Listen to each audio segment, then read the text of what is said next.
big injury news. Woke up this morning and saw it confirmed from pretty much everywhere. Blaylock, high 4-star receiver, who was going to be a sophomore this year, tore his ACL. Now, a lot of you remember he tore his ACL in the SEC championship game, and that was against LSU, and that was one of several big blows they had in that game. And he rehabbed, worked his tail off, and then tore it in the same knee again yesterday. Let me tell you a little bit about Blaylock. And if you want to hear more thorough reviews, I would encourage you, go listen to the Junkyard podcast. It's the podcast that Rusty and Kip and Jake do for the Dogs 24/7 website on the podcast side of things. And they talked for 10 minutes. I listened to him today talk about his recruitment and how mentally he just handles things so differently. Those of you who are fans of the old school approach, of the not so much look at me approach and not so much seeking the spotlight, not that there's anything wrong with doing that. I mean, you get one recruitment in your life, so enjoy it. But some guys handle things like 40-year-old men, and they commit, and then you don't hear another word from them, and then they walk in, get ready to work, and you don't have any trouble out of them. That's him.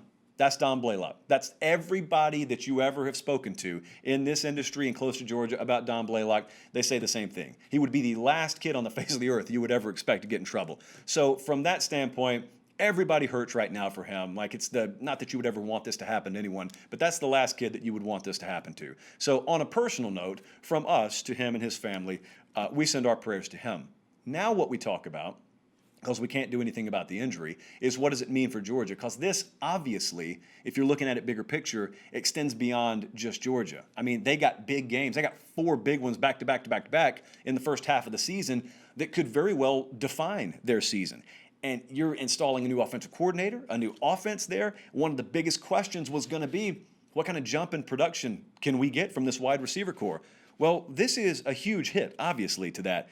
Blaylock, now he still had work to do, okay? He was not 100% back physically, but, if Kirby Smart were to have painted you his plan A, his best case scenario for this year, it was going to be George Pickens bursting on the scene further, and then it was going to be Blaylock. And Pickens and Blaylock were going to be a very solid 1-2, again, in a perfect world, about as good a 1-2 punch as you were going to see pretty much anywhere in college football. Now, obviously, that's not going to happen. So where do we go from there? Where does Georgia go from there?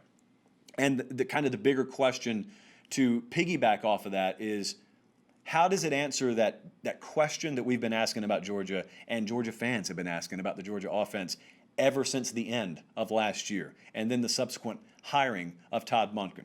And that question has been, what kind of change are we going to see in the offense here?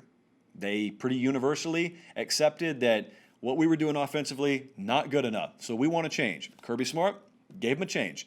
And he goes and hires Todd Monken, which would suggest to you that he agreed with the fan sentiment. So he hires Todd Monken, and then they go get Jamie Newman, and then they get JT Daniels, and those are 2 great options at quarterback. And then you have some young talent that are slowly maturing and growing on your roster at wide receiver, and now all of a sudden one's down, and you missed spring 2, and you got probably the best defense in the country. And so all of that kind of rolls into this ball of asking that question again.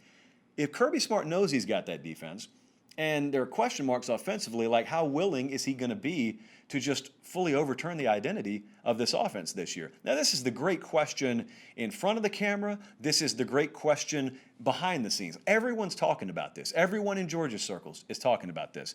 There are some people who think it will look radically different from week 1. There are other people who think you may have some bells and whistles thrown in there, and conceptually you may see some different things schematically, but by and large, it's just going to be what Georgia's been under Kirby Smart. And he's going to try and ride that defense and be opportunistic offensively and win a championship that way. Wouldn't shock me either way, to be honest with you. I think it would probably shock me far more at this point if they were to go radical change. Again, losing the spring is a big part of this. So that's the one big question. The other big question is, well, now you take Blaylock off of the depth chart here. Who's next up? And if you are familiar with Georgia football, you know names like Demetrius Robertson, who's a former 5-star receiver in his own right, and Kyrus Jackson. Those are well-known names on their depth chart.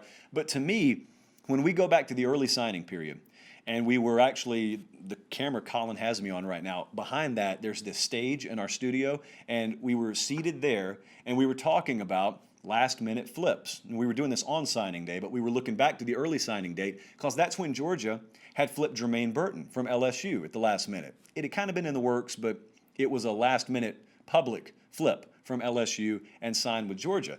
And that was a big get at the wide receiver position. Now, at the time, you probably didn't think that you were going to need him. It would be nice to have him. You didn't think you were going to need him as a true freshman. And maybe you still don't. But you can talk about Kyrus Jackson. You can talk about Robertson, and those are good players. To me, they got to have Jermaine Burton. That's a guy they really need him to pop. They really need him to rapidly develop to the point where they can use him this year. I haven't heard a whole lot about him out of camp. That's not good or bad. I'm telling you, I personally haven't heard a whole lot about him. I know Georgia fans are really razor sharp focused on him right now. That's the name to focus on right now. And that could be one of those deals where you never know at the time. Like, you never know which recruit you lose or which one that you get that you didn't think you were going to have. You never know which one player could be the difference in 1 or 2 wins or losses for you in a year. You can't quantify it. It's very hard to know because football games are really weird and that ball bounces really funny ways. Who's to say that Jermaine Burton doesn't step up and make 4 catches for 87 yards and 2 touchdowns against Kentucky in an otherwise sloppy game the week after they played, Alabama, whoever, and they win an ugly game because of Jermaine Burton? Who knows? Point is, you got to have him on campus to use him, and they got Burton. So hopefully he's a guy that can make a jump for Georgia this year. But it's a big loss now. There's no way to sugarcoat that.